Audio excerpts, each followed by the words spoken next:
Welcome to Bio Bits and Bytes. Ever wonder how your body fights off a nasty virus or what really happens when someone gets a life-saving organ transplant? It's a battleground in there sometimes. Totally. Today we're diving deep into the fascinating world of immunology to unpack exactly those questions. We'll explore our amazing defense systems against viruses and the, well, complex reactions when foreign tissue shows up, like in transplants. From the first alarm bells to the really intricate cellular fight. Exactly. We'll look at how it all works, the different players involved. And to help us navigate all this, we have an expert joining us. Welcome. It's great to be here. Immunology can seem complex, so as we go, I'll do my best to define and explain the scientific terms we bump into. Think of me as your immunology translator for today. Fantastic. We'll definitely need that. So let's jump right in. First up, how our bodies handle viral infections. Lymphoid tissues are key here, right? What's their role? Absolutely. Lymphoid tissues are, the strategic hubs. We're talking spleen, lymph nodes, tonsils, even clusters of immune cells lining our gut and airways. So like immune system bases. Precisely. When a virus invades, these places light up. Immune cells there, especially lymphocytes, are constantly patrolling. So if a virus gets in, these tissues are where the defense plan gets made and the troops get mobilized. You got it. While there are immediate defenses, lymphoid tissues are critical for that focused, tailored response. It involves recognizing viral bits, we call them PSMPs, pathogen-associated molecular patterns. PMPs, so these are like universal bad guy signals. Pretty much. Their molecular signatures common to pathogens, but not our own cells. When immune cells and lymphoid tissues spot these PMs, it kicks off a whole cascade. And that cascade involves some really cool molecules, doesn't it? Like interferons. What are those? Interferons, yes. Particularly IFNA and IFMEA. They're crucial broad-spectrum antivirals, kind of the body's early warning system and a first line of defense against, well, lots of viruses. How do they work? When a cell gets infected, it can release these interferons. An interferon is a type of signaling protein. It tells nearby, uninfected cells to basically prepare for attack. Like a heads-up signal. Virus nearby, lockdown. Exactly. It binds to receptors on those neighboring cells, triggering them to make antiviral proteins, makes them resistant to the virus replicating inside them. It really hinders the spread. All right. And it's pretty amazing there are at least 14 different types of IFNA made by leukocytes, leukocytes being the general term for white blood cells. 14 types. That's a diverse warning system. It is. And IFNA is made by fibroblasts. Those are common connective tissue cells and probably most other cell types too. Okay, and you also hear about viral interference. What's that? Right, viral interference. It's this phenomenon where getting infected with one virus actually makes an animal resistant to a different unrelated virus. Huh. How does that work? Well, that early observation hinted that our bodies produce these powerful, broad antiviral molecules. It was key to discovering interferons. The first virus basically puts the body on high alert via those interferons. Clever. Okay, so that's viruses. Let's switch gears to organ transplantation. Here, the immune system, our usual protector, can become a big problem. Exactly. With an organ transplant, the recipient's immune system often sees the new organ as foreign and attacks it. That's transplant rejection. Why foreign? It comes down to MHC molecules, major histocompatibility complex. These are proteins on cell surfaces that present little bits of proteins to immune cells. They're like cellular ID tags. So if the donor's ID tags don't match the recipient's, The immune system flags them as non-self, and bam, rejection starts. MHC molecule, by the way, is that key cell surface protein acting as the ID tag. and rejection isn't always the same, is it? There are different types. Correct. We mainly talk about acute and chronic rejection. Acute rejection usually happens weeks to months after the transplant. The main culprits here are T lymphocytes recognizing and attacking the donor MHCs. T lymphocytes. Those are specific white blood cells, right? Yep. Yes, a lymphocyte is a type of white blood cell key to adaptive immunity. T lymphocytes, or T cells, can directly attack cells or regulate things. So in acute rejection, these T cells see the foreign MHC on the graft cells, the transplant cells, and attack. So direct assault by T cells. Right. And you can also get a humoral immune response involved. That means the body starts making antibodies against the donor tissue too. Humoral response involves B lymphocytes making antibodies. An antibody, or immunoglobulin, is that Y-shaped protein binding specific targets, antigens. And what's acute rejection actually look like in the tissue itself. You often see vasculitis in the graft's blood vessels, plus a dense interstitial lymphocytic infiltrate. Okay, definitions needed there. Vasculitis. Vasculitis is inflammation of blood vessels. That enteritis ending usually signals inflammation. Got it. And interstitial lymphocytic infiltrate. That just means a buildup of lymphocytes in the interstitium, the space between the actual tissue cells of the organ. Lots of immune cells crowding the area. Sounds pretty damaging. Yeah. Okay, then there's chronic rejection. That's the longer-term issue. Indeed.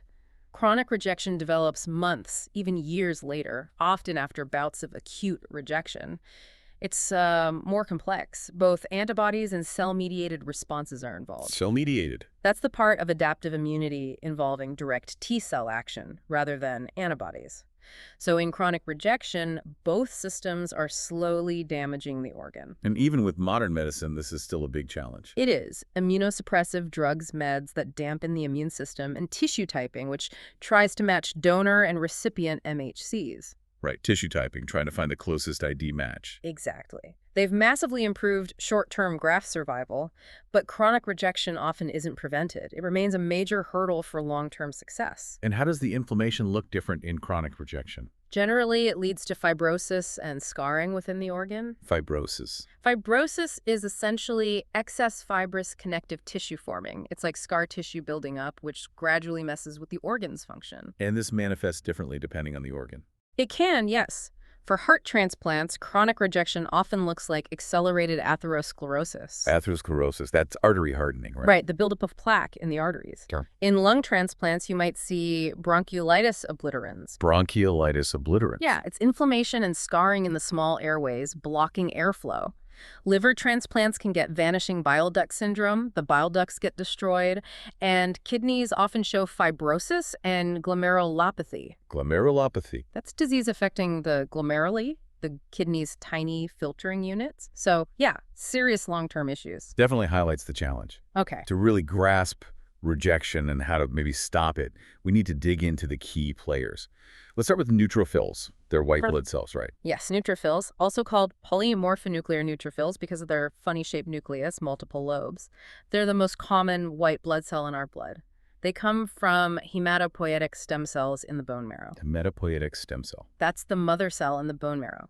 It can become any type of blood cell, including all the immune cells. So neutrophils are like the first responders, always patrolling. Good analogy. They're short-lived, don't divide, and are packed with granules. These granules are their weapons. What's in the granules? Two main types. First, primary azurophil granules. They form early, look a bit like lysosomes, the cell's recycling centers. They have potent stuff. Myeloperoxidase, an enzyme, defensins, microbe-killing peptides, BPI protein damages bacterial membranes, and cathepsin G, a protein-degrading enzyme, a protease. Sounds like a serious antimicrobial toolkit. And the second type? Secondary specific granules. These lack myeloperoxidase but have other goodies. Lactoferrin, which grabs iron bacteria need, lysozyme, breaks down bacterial walls, alkaline phosphatase, and cytochrome B558, which is crucial for making reactive oxygen species. We'll get to that. Okay. And importantly, neutrophils store lots of glycogen. They use it for glycolysis, meaning they can make energy and work even in anaerobic conditions, low oxygen. Anaerobic conditions, like Right. no oxygen. Right, like in an infected tissue where oxygen might be scarce. Glycolysis is that basic energy pathway breaking down glucose, so they can fight anywhere. Very useful. Now, you mentioned cytochrome B558 and reactive oxygen intermediates, ROIs. What are they? Exactly. Phagocytic cells, like neutrophils and also macrophages, another eating immune cell, use ROIs to kill microbes. It involves an enzyme, flavocytochrome oxidase. It transfers electrons from NADPH to oxygen, creating these microbicidal species. Microbicidal, meaning microbe killing. What kinds? Yes. First is superoxide anion, DOT02, very reactive. That leads to hydrogen peroxide, H2O2.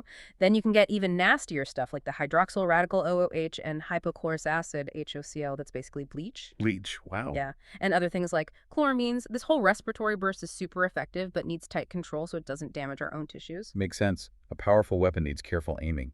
Okay, another key innate player, the complement system. And C3b seems important. Complement. Crucial part of innate immunity. It's a cascade of proteins working together. C3b is a really key piece. It opsonizes microbes. Opsonizes. Define that one. Opsonization means coating a microbe with molecules that make it easier for phagocytes, neutrophils, macrophages to grab and eat it. C3b is like sticking a bright eat me flag on the pathogen. So phagocytes have receptors for C3b. Exactly. But we need to control this. Factors H and I help regulate C3b, breaking it down into inactive fragments like IC3b, C3dG, C3d.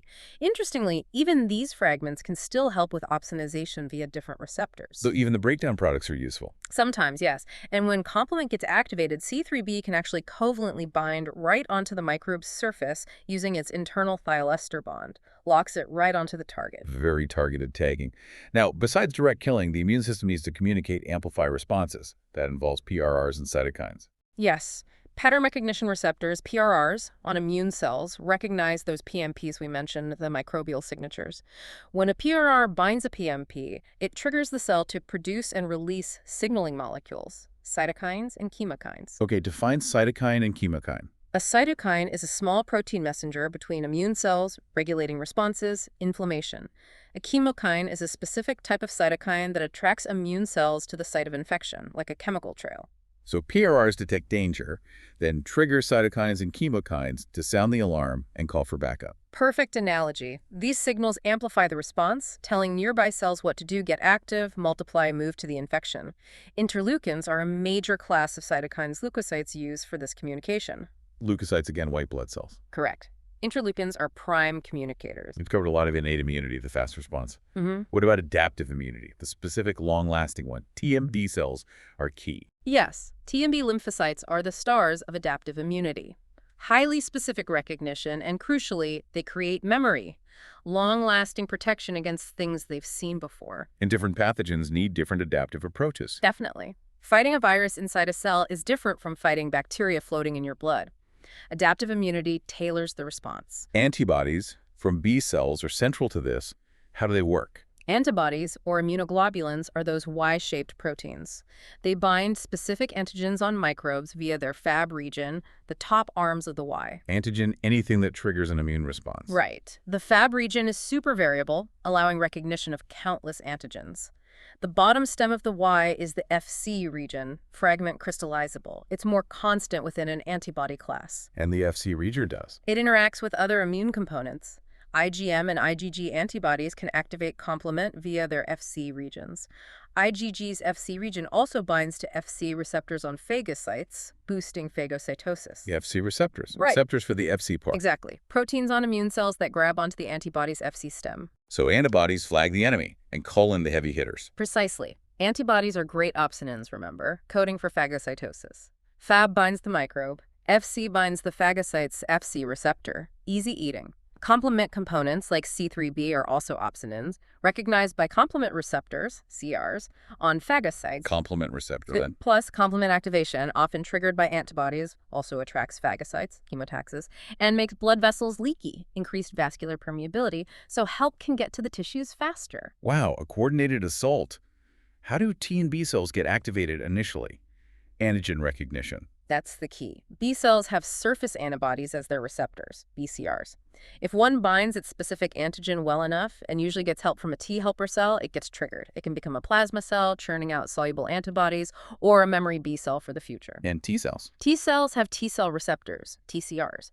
When a TCR recognizes its specific antigen fragment presented by an MHC molecule, the T cell gets activated and carries out its function. This sounds like the basis of vaccination. Exposing the body to a harmless version of the pathogen. Excellent connection. That's exactly it. Edward Jenner's work with cowpox and smallpox back in the day, that was the start. He used the milder cowpox virus to train the immune system against deadly smallpox. Vaccination leverages the specificity and memory of adaptive immunity. So we train our T and B cells without the danger of the actual disease. Precisely. Now, TCRs don't see whole antigens like antibodies do.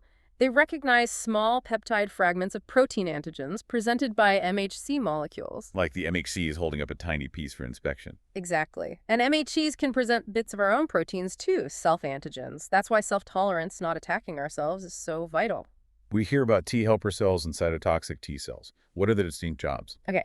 Primed T helper cells recognize antigen presented by class II MHC molecules. These are mainly on specialized antigen-presenting cells, APCs. APCs. Like who? dendritic cells, macrophages, and B cells themselves. When a T helper cell sees its antigen on an APC, it gets activated and releases cytokines. These cytokines help B cells make antibodies or activate macrophages to kill intracellular bugs. So T helpers are like the conductors. Kind of, yeah. Cytotoxic T cells, or CTLs, recognize antigen peptides presented by class I MHC molecules. Class I is on almost all our nucleated cells. If a cell gets infected by a virus or becomes cancerous, it displays foreign or altered peptides on class I MHC. And the CTL sees that. Yes, and it kills that infected or abnormal cell directly, stops viruses from replicating, stops cancer spread. CTLs also release gamma interferon, which helps protect nearby cells from viruses. So T helpers direct, CPLs execute. Good way to put it. Let's look at the TCR itself. It's not just one molecule, right? Right. The TCR complex involves several proteins. The IA and VUT chains are the ones recognizing the antigen MHC complex. They're linked to the CD3 co-receptor complex made of gamma, epsilon, delta, and zeta chains. What does CD3 do? It transmits the signal inside the T cell after the TCR binds. This involves sequences in the zeta chain called ITAM's immunoreceptor tyrosine-based activation motifs, an enzyme called LDEC kinase associated with CD4 or CD8 co-receptors on the T cell helps kick this off. Wow, intricate signaling. And how do we get so many different TCRs to recognize everything? Incredible diversity comes from junctional diversity during gene rearrangement for the TCR and BO chains. The genes have V, D, and J segments. When they're joined during T-cell development, nucleotides can be randomly added or deleted at the junctions. So the joining points are messy. Deliberately messy. It creates a huge number of unique TCR sequences, a vast repertoire of antigen recognition sites. Like a genetic lottery generating unique receptors. And B cells, antibodies, have similar diversity. Yes, also through VDJ rearrangement for immunoglobulin heavy and light chains.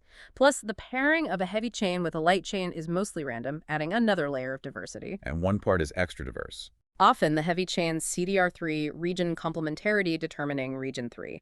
It sits right at the junction of V, D, and J segments, so it gets maximum junctional diversity, and it's often key for antigen binding. So VDJ shuffling and messy junctions create this initial library. Yeah. But antibodies get even better after seeing an antigen. Absolutely.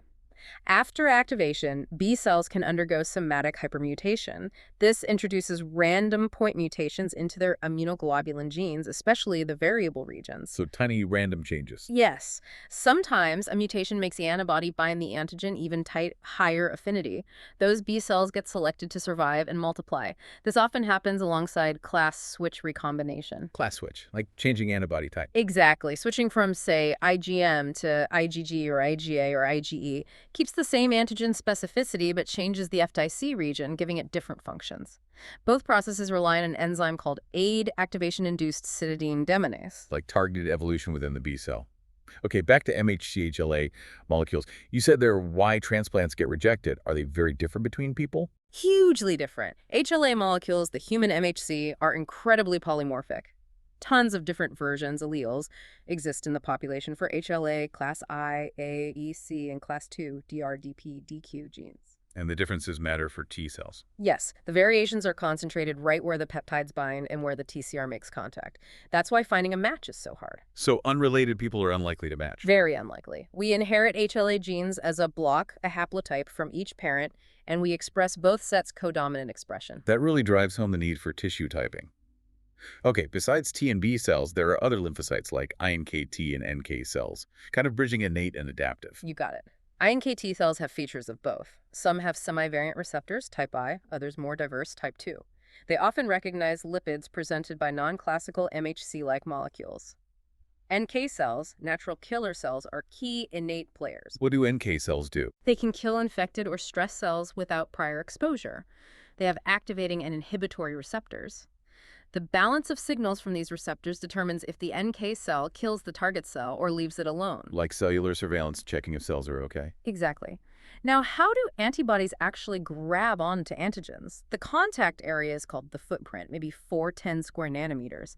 The specific part of the antigen the antibody recognizes is the epitope. Epitope, got it. For proteins, most epitopes are discontinuous or conformational, formed by amino acids far apart in the linear sequence but brought together by folding.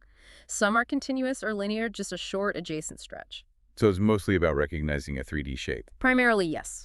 We also talk about antibody affinity, the binding strength, measured by Ka association or KD, dissociation constant. KD is useful. It's the antibody concentration where half the sites are bound. Low KD means high affinity, tight binding, and M range. High KD means low affinity, weaker binding, and M range. And high affinity is generally better. Usually, yes, more effective at lower concentrations. Okay. Our bodies have defenses everywhere. What about mucosal surfaces, like the gut and lungs? Right, mucosal immunity is huge. These surfaces are major entry points. They have specialized defenses. In the lamina propria, the tissue layer just under the lining, there are lots of immune cells. Plus, organized structures called MALT, mucosa-associated lymphoid tissue. MALT, like tonsils. Exactly. Tonsils, pairs, patches in the intestine, the appendix, they're local immune hubs. And the skin, another barrier. Yep. The skin has its own immune system, too. Langerhans cells in the epidermis, dermal dendritic cells deeper down, both innate and adaptive roles. Immune cells everywhere. What about lymph nodes? They swell up when we're sick. What's their job? Lymph nodes are crucial command centers for initiating adaptive responses. They filter lymph fluid draining from tissues. Inside, they have specific zones, germinal centers for B-cell proliferation, T-cell areas, paracortex, etc. So APCs bring intel there. Precisely. APCs that picked up antigens travel via lymph vessels to the nearest lymph node. There, they present the antigens to the right, T and B cells, activating them. Then the activated cells leave via the efferent lymphatic vessel to circulate and fight. Like a meeting point and activation center. Now, immune responses need control. You mentioned T-cell checkpoints, CTLA-4 and PD-1. Yes, very important. CTLA-4 and PD-1 are inhibitory receptors on T cells. They act as brakes, preventing overactivation and autoimmunity. How do they work? CTLA-4 competes with an activating receptor, CD28, for binding partners on APCs, delivering a stop signal. PD-1, when bound by its ligands, PD-L1, L2, often on other cells, including tumor cells, recruits enzymes that dampen T-cell signaling. And blocking these brakes can help fight cancer. Exactly. PD-1 blockade is a major cancer therapy breakthrough. It releases the brakes on T cells, allowing them to attack tumors more effectively. Fascinating. B cells also have ways to boost their signals. Yes, the B-cell co-receptor complex, CD19-CR2-CD21. When the BCR binds antigen, especially if complement C3 is also bound nearby, this co-receptor gets engaged and amplifies the activation signal, lowering the threshold needed to trigger the B cell. Like turning up the volume on the activation signal. Okay, let's recap innate immunity's main weapons.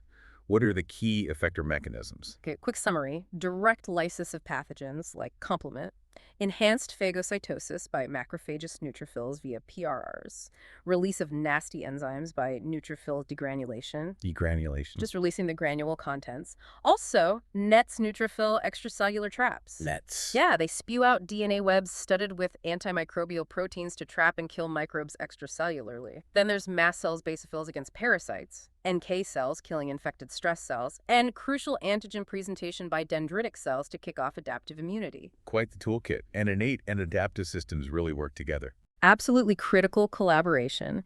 Innate provides the immediate defense and, importantly, the signals, cytokines, co-stimulation, needed to wake up and guide the adaptive response. Innate lacks specificity and memory, mostly.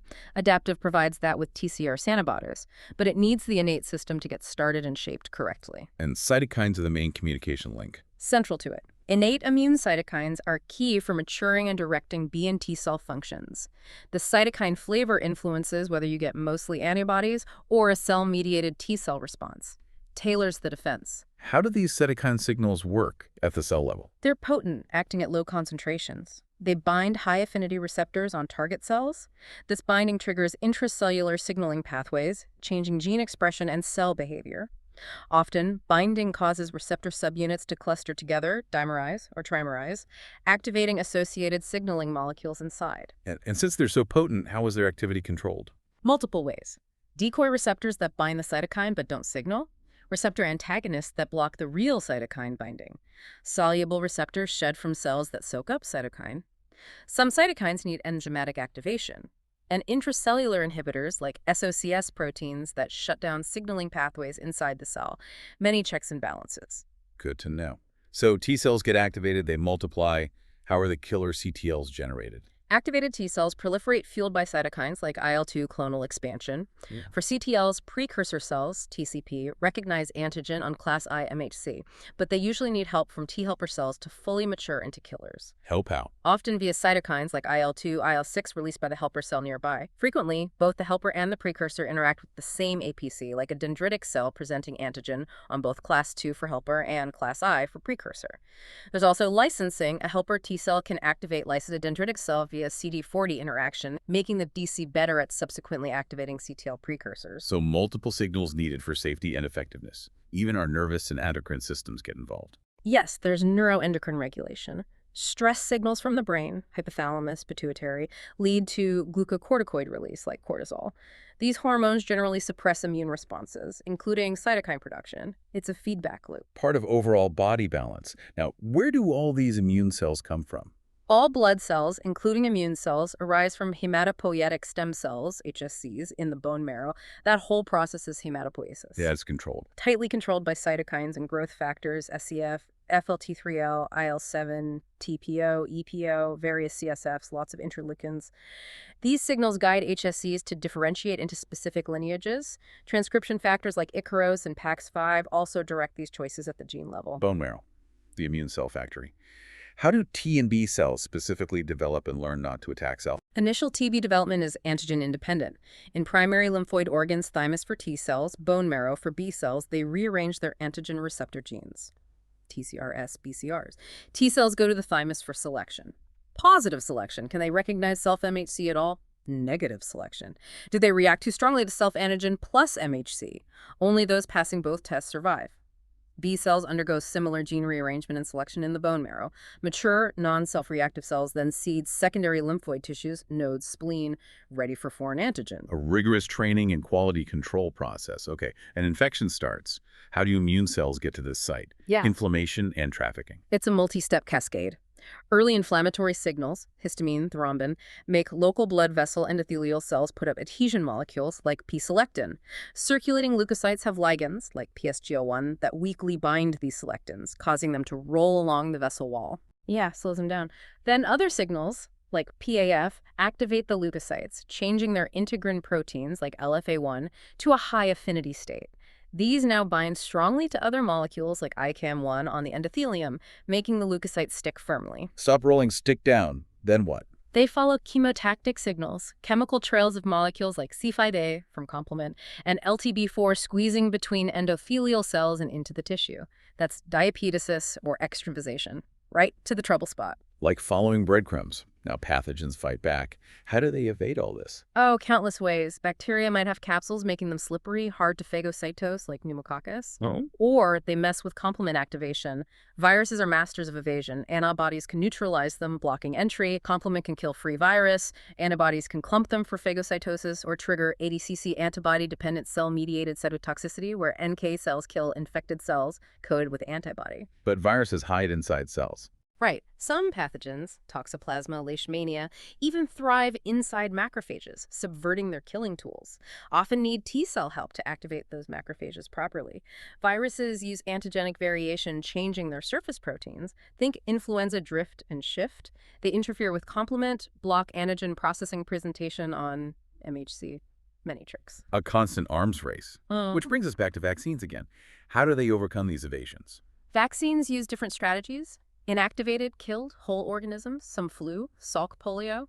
Live, attenuated, weakened organisms that replicate a bit but don't cause disease, MMR, Sabin polio, often give strong immunity. Microbial vectors, harmless viruses carrying pathogen genes, experimental. Toxoids, inactivated toxins, tetanus, diphtheria. More types? Yes. Carbohydrate vaccines, often conjugated to proteins for T-cell help, high meningococcus. Subunit recombinant vaccines using just purified pathogen proteins. And reverse vaccinology using genomics to predict good vaccine targets. Like the RTSS malaria vaccine. Exactly. That's a complex subunit vaccine example. The goal is always to safely train the adaptive immune system B and T cells, memory against key pathogen parts. Makes sense. What if parts of the immune system are missing or defective? Complement deficiencies. They increase susceptibility to certain infections. Early component defects, C1, C4, C2, linked to autoimmunity. C3 defects mean trouble with encapsulated bacteria. Terminal component, C5, C9, defects increase risk of Neisseria infections. Regulator defects, factor HI, cause other issues. MBL defects increase general infection risk. So complement is vital. What about cytokine pathway defects? Also problematic. Since cytokines regulate so much, defects in them or their receptors cause immune dysregulation, infections, inflammatory diseases. IL-10 receptor defects lead to inflammatory bowel disease. IL-17 pathway defects increase fungal bacterial susceptibility. And B cell deficiencies. Usually lead to problems fighting bacterial infections due to lack of antibodies. Defects in genes like BTK causing X-linked agammaglobulinemia, or genes needed for B-cell signaling, BMFFR CD19, or T-cell help, ICOS MHC class II, can cause conditions like common variable immunodeficiency. Really highlights how interconnected everything is. Let's consider HIV an example where the immune system itself is the target. HIV is devastating. It primarily infects CD4 plus T helper cells. There's an initial spike in virus, drop in CD4 cells. The immune system responds, CTLs, antibody seroconversion, and controls it somewhat, leading to clinical latency. But HIV keeps replicating in lymphoid tissues, slowly destroying CD4 cells. Eventually, CD4 counts fall too low, that's AIDS. The immune system collapses, leading to opportunistic infections. How does it evade so well? High mutation rate leads to huge viral variability. The envelope protein structure shields key sites, and it establishes latency, hiding its DNA in host cells invisible to immunity.